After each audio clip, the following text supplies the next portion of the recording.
السلام علیکم ویورز، کیسے ہیں آپ سب لوگ؟ امید ہے کہ جہاں بھی ہوں گے خیریت سے ہوں گے۔ میرے چینل اسلامک انفو بائی نور الہدا میں آپ سبھی کو خوش آمدید۔ آج سے میں آپ کو سارے سپاروں کی خلاصے کے بارے میں بتاؤں گی۔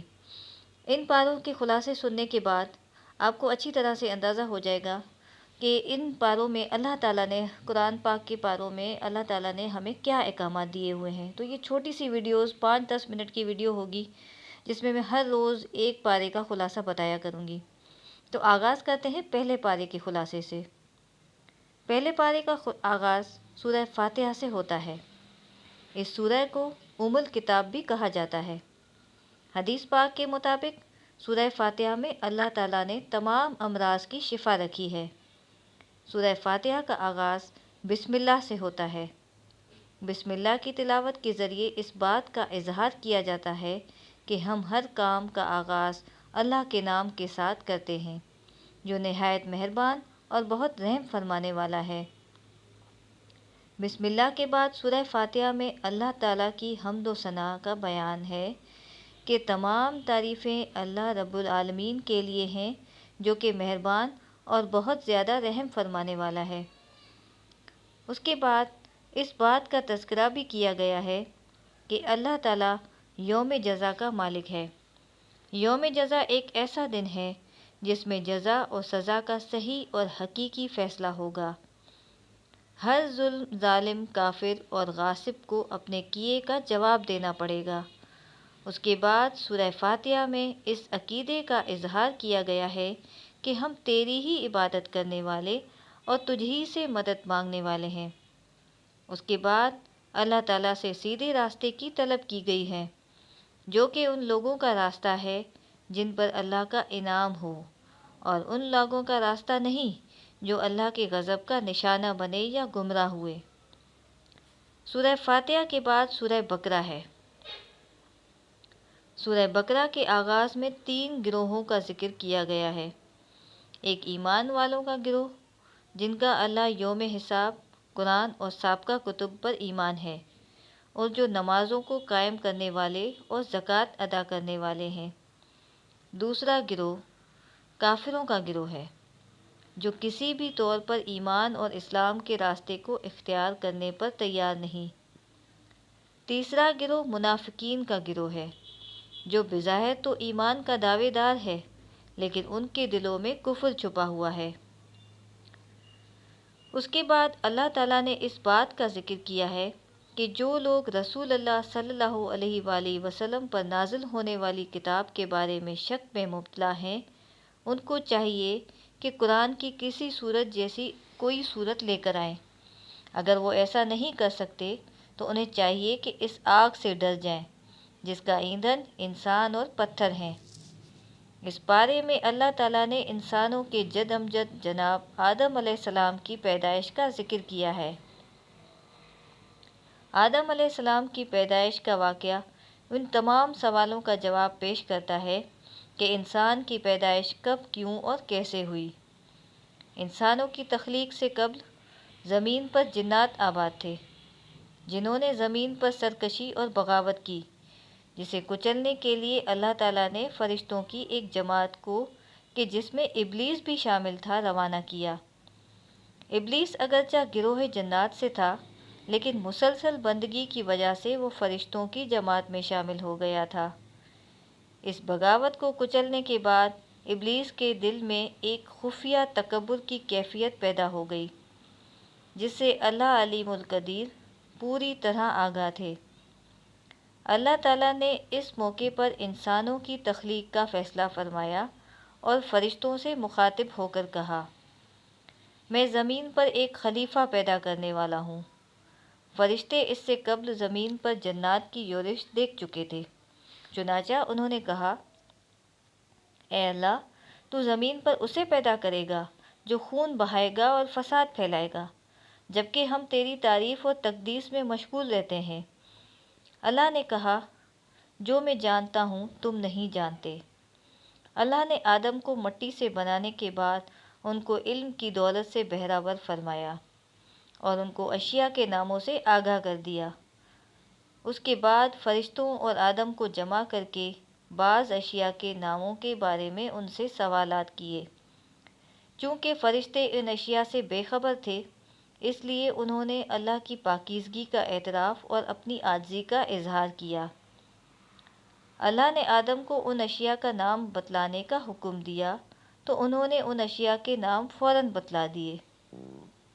اللہ نے فرشتوں کو مخاطب ہو کر فرمایا کہ کیا میں نے تم کو نہیں کہا تھا کہ میں زمین اور آسمان کی پوشیدہ باتوں کو جانتا ہوں، اور جو تم ظاہر کرتے ہو اور چھپاتے ہو اس کو بھی جانتا ہوں۔ جب آدم کی فضیلت ظاہر ہو گئی تو اللہ تعالیٰ نے فرشتوں کو حکم دیا کہ وہ آدم کے سامنے جھک جائیں۔ فرشتوں میں چونکہ سرکشی نہیں ہوتی، اس لیے تمام فرشتے آدم کے سامنے جھک گئے۔ تاہم ابلیس نے آدم کی فضیلت کو تسلیم کرنے سے انکار کر دیا۔ اس تکبر پر اللہ تعالیٰ نے ابلیس کو ذلیل و خوار کر کے اپنی رحمت سے دور فرما دیا اور آدم علیہ السلام کو ان کی اہلیہ کے ساتھ جنت میں آباد فرمایا۔ ابلیس نے اس موقع پر اس عزم کا اظہار کیا کہ وہ رہتی دنیا تک آدم اور ان کی ذریت کو راہ ہدایت سے بھٹکانے کے لیے سرگرم رہے گا۔ جب اللہ تعالیٰ نے آدم کو جنت میں آباد فرمایا تو ان کو ہر چیز کھانے پینے کی اجازت دی، مگر ایک مخصوص درخت کے قریب جانے اور اس کا پھل کھانے سے روک دیا۔ ابلیس جو کہ آتش انتقام میں جل رہا تھا، اس نے آدم اور جناب حوا علیہ السلام کے دل میں وسوسہ ڈالا کہ آپ کو شجر ممنوعہ سے اس لیے روکا گیا ہے کہ کہیں آپ کو ہمیشہ کی زندگی حاصل نہ ہو جائے۔ آدم اور ان کی اہلیہ حوا علیہ السلام وسوسے میں مبتلا ہو کر شجر ممنوع کے پھل کو کھا لیتے ہیں۔ اللہ تعالیٰ اس پر خفگی کا اظہار فرماتے ہیں اور ان سے لباس جنت اور جنت کی نعمتوں کو چھین لیتے ہیں اور ان کو جنت سے زمین پر اتار دیتے ہیں۔ آدم اور حوا علیہ السلام جب معاملے پر غور کرتے ہیں تو انتہائی نادم ہوتے ہیں۔ اللہ تعالیٰ کی بارگاہ میں آ کر دعا مانگتے ہیں، اے ہمارے پروردگار، ہم نے اپنی جانوں پر ظلم کیا ہے، اگر تو نے ہمیں معاف نہ کیا اور ہم پر رحم نہ کیا تو ہم یقیناً خسارہ پانے والوں میں سے ہو جائیں گے۔ آدم اور حوا علیہ السلام جب اللہ کی بارگاہ میں فریاد کرتے ہیں تو اللہ ان کی خطا کو معاف فرما دیتے ہیں اور ساتھ ہی اس امر کا بھی اعلان کر دیتے ہیں کہ زمین پر رہو، میں تمہارے پاس اپنی طرف سے ہدایت کو بھیجوں گا، بس جو کوئی میری ہدایت کی پیروی کرے گا نہ اس کو غم ہوگا نہ خوف۔ اس پارے میں اللہ تعالیٰ نے یہودیوں پر اپنے احسانات اور انعامات کا ذکر بھی کیا ہے اور ان کی نافرمانیوں اور ناشکریوں کا بھی۔ اللہ تعالیٰ فرماتے ہیں کہ انہوں نے بنی اسرائیل پر من و سلویٰ کو نازل فرمایا، ان کو رزق کی تگ و دو کرنے کی ضرورت پیش نہیں آتی تھی، اس لیے اللہ تعالیٰ نے ان پر بادلوں کو سایہ فگن فرما دیا اور ان کو دھوپ سے محفوظ فرما دیا۔ بنی اسرائیل کے 12 قبیلوں کے لیے اللہ تعالیٰ نے 12 چشموں کو جاری فرما دیا، لیکن ان تمام نعمتوں کو حاصل کرنے کے بعد بھی وہ اللہ تعالیٰ کی نافرمانی اور ناشکری کرتے رہے۔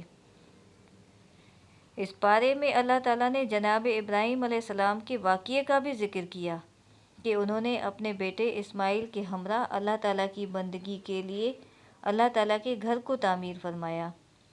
تعمیر فرمانے کے بعد آپ نے دعا مانگی، اللہ تعالیٰ ہمارے عمل کو قبول فرما، بے شک تو سننے اور جاننے والا ہے۔ آپ نے اللہ تعالیٰ کی بارگاہ میں یہ دعا بھی مانگی، اے اللہ، اہل حرم کی رہنمائی کے لیے ایک ایسا رسول بھی مبعوث فرمائے جو ان کو کتاب اور حکمت کی تعلیم دے اور ان کو پاک کرے۔